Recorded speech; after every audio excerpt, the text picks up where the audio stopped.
What is the name of your outpost? The outpost is actually called the Howling Dog. There's two parts of it. There's the operation on target, and then there's the ham radio operation, which is just north of us. What different activities are in this outpost? The two main activities are the ham radio. We also do signaling, which is the operation on target. What do the boys get out of attending your outpost? With the ham radio, they learn the basics of ham radio operation. They learn how to use it. They learn what it's for. They learn the different licenses and so forth. And then the operation on target, they learn about the signaling, how to signal for life and death situations, to signal airplanes or helicopters in a search and rescue type of situation, and also how to signal with operation on target from mountain to mountain.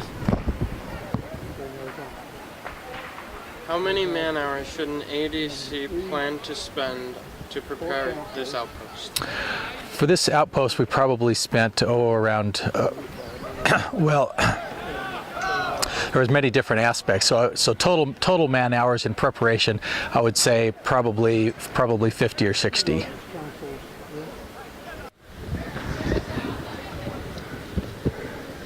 What materials do you need for the station? Well, if you can take a look at the what we've got here, we have a 30-foot, 10 by 30-foot canopy that covers the entire activity. We start out with a description of what the on-target activity is all about, and we have some materials that we refer to kind of step by step on how you do that. And we take a few minutes and explain that to our guys, and so you need all of the literature. Most of it is available on the varsity website, on the Mesa Varsity website under Operation on Target, which is what we're doing here, teaching about mirror signaling. And so you need the basic information about that, and we take them through that process, and how to do an activity and be successful with it. And so the guys that are coming to staff it need to understand that process, and so we take some time and teach them how to do that. Then we go to the middle of the activity here. We have a map and compass display with where we teach them about how to orient a map and figure compass bearings and calculate line of sight information between the mountains that they're going to have the signal mirrors on. We take about 15 minutes to do that, and then we move over here to the middle section, or the end section, where we have a bunch of mirror activity and or mirror making materials. We make each guy a 3 by 5 inch mirror and put an aimer on it and teach them how to use that. So each of the young men will come away with one of those, and so you need to be prepared. We use Dremel tools to do that, and so you need power or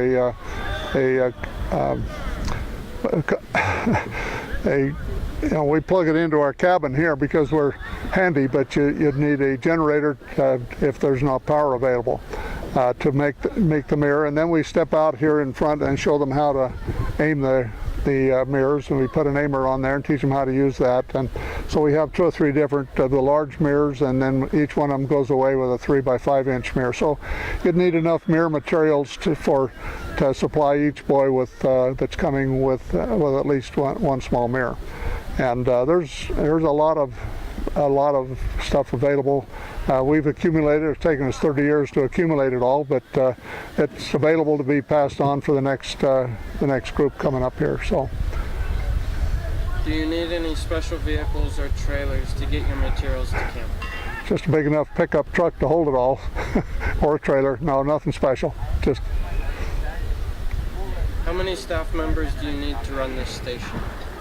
Typically, if we have a big group coming, we've asked to have about 3 or 4 people on site all of the time, and we're here for Thursday afternoon and all day Friday. So Probably if you have 2 or 3 shifts, then we'd need 8 or 10, and I think that's about what we have this year, is about 10 people available to help with it.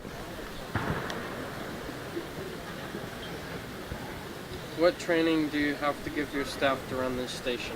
Well, we just described some of the things that they need to understand, and we have spent some time yesterday with the boys that are here helping and describe the process. Most of them have had previous operation on target experience, so they understand using mirrors, and it's just a matter of kind of describing the process. So it's not that difficult. Okay, we pretty much do it on site. Okay, what else? Are there any special BSA certifications you must have to run this station? No, except that one of the things that we do with on target is ham radio, but we have that as set up as a separate station, and so you'd need a ham radio license to be able to operate a ham radio, and it's helpful to understand that. But we're not doing that at this, as part of this activity here. That's all being done as a separate event elsewhere in the camp. But most years we have them pulled fairly close together, so it's done jointly. Okay. But no BSA certifications, no. Do you give out any awards at this station?